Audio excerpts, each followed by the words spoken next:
నాయకుడు అనేవాడు కార్యకర్త వెంట ఉండాలి. కార్యకర్త కష్టం వస్తే కడుపులో పెట్టుకోవాలి. అధికారంలో ఉన్నప్పుడు కాదు, ప్రతిపక్షంలో ఉన్నప్పుడు.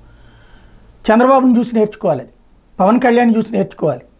10 ఏళ్ల నుంచి పవన్ కళ్యాణ్ తన కార్యకర్తలను కడుపులో పెట్టుకున్నాడు కాబట్టినే ఇవాళ ఆ కార్యకర్తలు కసితో పనిచేశారు. అధికారం అన్నటువంటిది 100% స్ట్రైక్ రేట్తో సాధ్యమైంది.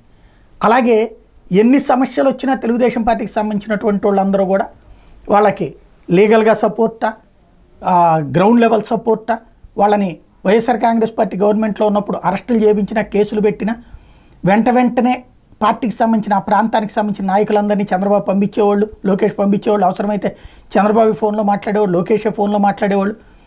దాంతో వాళ్ళల్లో ఆ ధైర్యం వచ్చింది. ఈ ప్రభుత్వాన్ని దించితే మనకి మంచి జరుగుతుంది అన్నటువంటి ఫీలింగ్ వచ్చింది. వాళ్ళందరూ బాబు గారి కోసం మరింత ప్రాణాలు పెట్టి పనిచేశారు. అమరావతి రైతుల దగ్గర నుంచి ప్రతి ఒక్కళ్ళు కూడా. ఇప్పుడు వైఎస్ఆర్ కాంగ్రెస్ పార్టీకి సంబంధించి ఎన్నికలై కొన్ని రోజులు అయింది, కానీ ఇప్పటికే వైఎస్ఆర్ విగ్రహాలు దెబ్బతినడమా, లేకపోతే కనుక పేర్లు మార్చేయడమా అవి వరకు ఓకే, మళ్ళీ వీళ్ళు వచ్చి చేసుకుంటాం అనుకోవచ్చు. కానీ కార్యకర్తల మీద దాడులు జరుగుతున్నా, బెదిరిస్తున్నా, ధ్వంసం చేస్తున్నా స్థానిక నాయకులు పట్టించుకునేవాళ్ళు లేడు.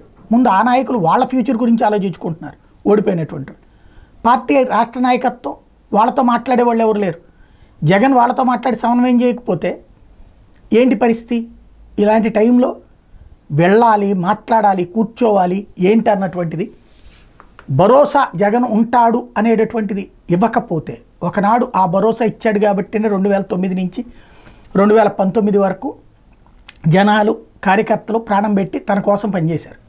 ఇప్పుడు అలాంటి పరిస్థితి, ఒక టీంని ఏర్పాటు చేసుకుని సెటరైట్ చేసుకోకపోతే జగన్ రోడ్డు మీదకి వచ్చి ఆయా నాయకులు, కార్యకర్తలు ఎవరైతే దెబ్బలు తింటున్నారో, ఇప్పుడు ఆ ఏలూరు దగ్గర ఒక అతను సూసైడ్ చేసుకున్నాడు, సోషల్ మీడియా కన్వీనరు.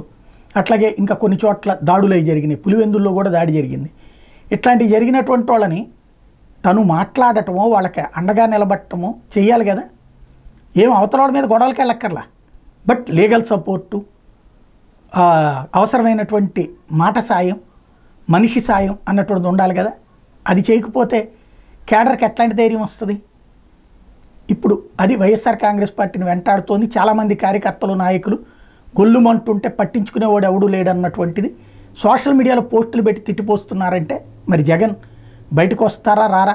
పాదయాత్రలప్పుడు, ఓదార్పు యాత్రలప్పుడు వచ్చినటువంటి వ్యక్తి ఇప్పుడు ఈ టైంలో పార్టీని, అంటే ఇంతవరకు ఇది అనుభవించాల, ప్రతిపక్షం అనుభవించాడు, కానీ అధికారం వచ్చాక పోయాక ప్రతిపక్షం అన్నటువంటి మొట్టమొదటిసారి అనిపిస్తుంది.